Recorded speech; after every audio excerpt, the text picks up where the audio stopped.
Okay, we got to switch gears a little bit now and talk about atomic structure.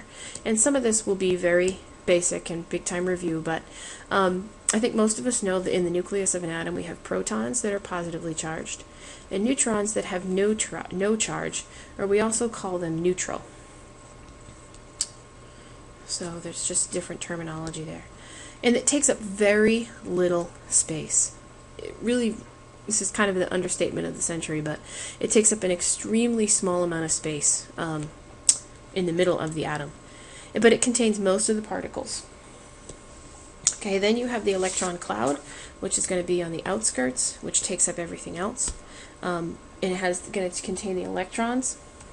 And it takes up most of the space, but I think one of the things we have to keep in mind is that the reality of an atom is that even though we have most of the mass and almost all the particles packed in the center, we have these electrons spinning around.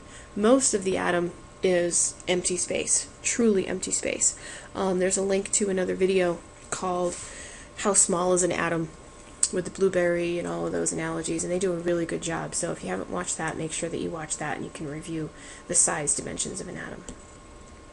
Now again, we refer to the subatomic particles as all the particles inside of an atom, protons being positively charged, electrons being negative, and then we also have neutrons. And to make an atom neutral, we have to have the same number of protons and electrons, and most of the atoms we deal with now are neutral, so that's why if they give us one, we can determine the other and figure out what substance we're talking about. Okay, we've mentioned this before, but the number of protons identifies the atom as a certain element. Okay, so for example, all carbon atoms have 6 protons.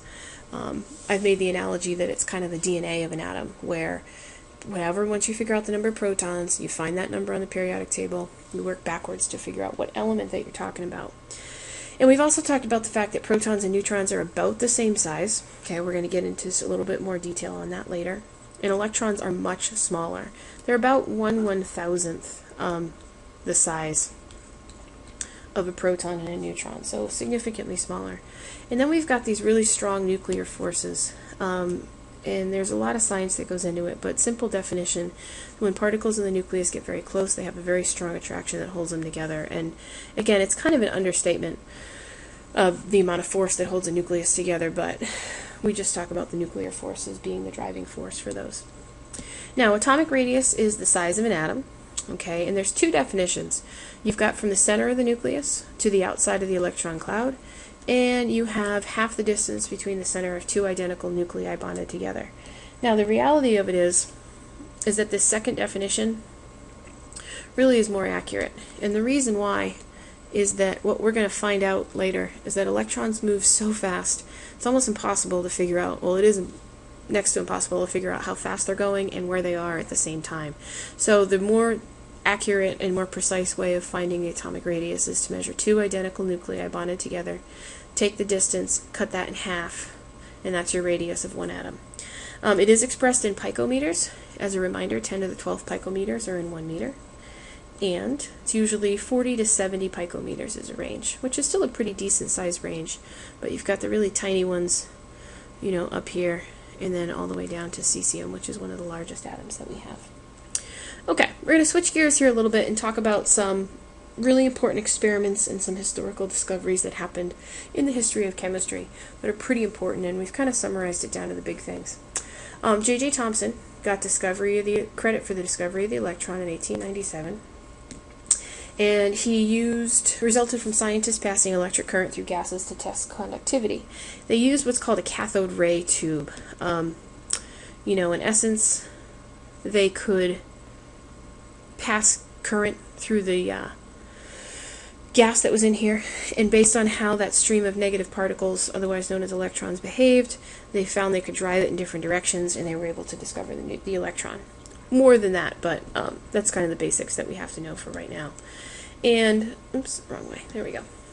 And there was a couple things that he noted, one more time, of the ray that he produced. One, that it existed. Okay, so here you have an example of the ray and how they could deflect it by using a magnet and changing the electromagnetic field that was in there. 2, it had mass. And 3, it was negatively charged. So based on the qualities of what they produced, the conclusion that he came to, was that he, one, discovered the electron. He also discovered the charge to mass ratio of an electron. And I know that may not seem hugely important, but it was used later by someone else to actually figure out the numbers. So Thomson, again, 1897, discovery of the electron and the charge to mass ratio of the electron using cathode ray tubes. Okay, next one. Okay, this is about as short and sweet as I can get it. Millikan did the oil drop experiment in 1909. And the reason that he's important is that he found the charge and the mass of the electron.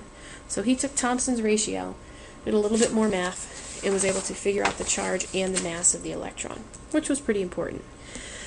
Okay, so we had some updates to Dalton's theory. We now knew that electrons existed, and we had a couple of questions that still need to be answered. One, scientists knew by that point that atoms were neutral. So what had to balance out the positive charge of an electron? Or in other words, where was the what had to balance out the negative charge of an electron? So in other words, where was the positive stuff in an atom? Secondly, they knew enough about atoms and elements to know that an atom's mass is much larger than the mass of the electrons. So there had to be other matter. So in other words, where were the other particles? So these were the two questions that were really driving nuclear chemistry and chemistry research, early 1900s. And it didn't take too much longer after Millikan to get the answers to that. And it was Rutherford in 1911 that discovered the nucleus.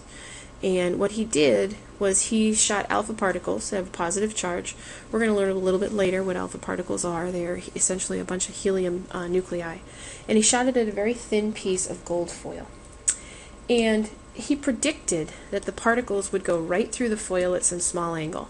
So he figured that this was his prediction. Okay, now we've made predictions in lab, and sometimes they come out correct and sometimes they don't. But as he shot these alpha particles, he predicted that they might get careened off a little bit, or they may pass all the way through, but that all of them would eventually, maybe with a little deflection, make it go through. Now, here's what happened, is that in reality, 1 in 8,000 particles actually bounce directly back from the foil.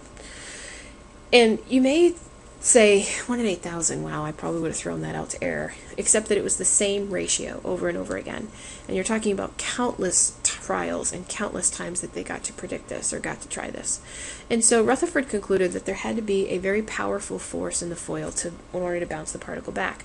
So again, over here on the left-hand side, we have what he predicted was going to happen. And then you have the actual results.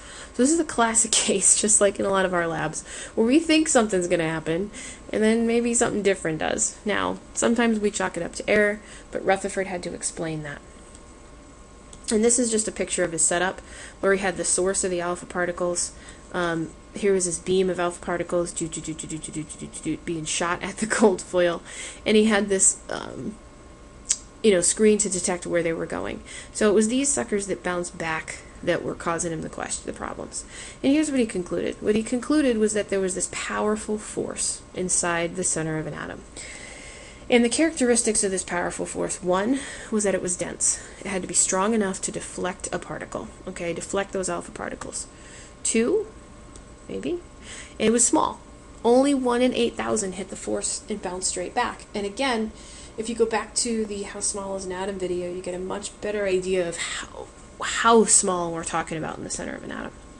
And 3, it had to be positively charged, since there was a repulsion between the force, or what it ran into, and the alpha particles, which were also positively charged.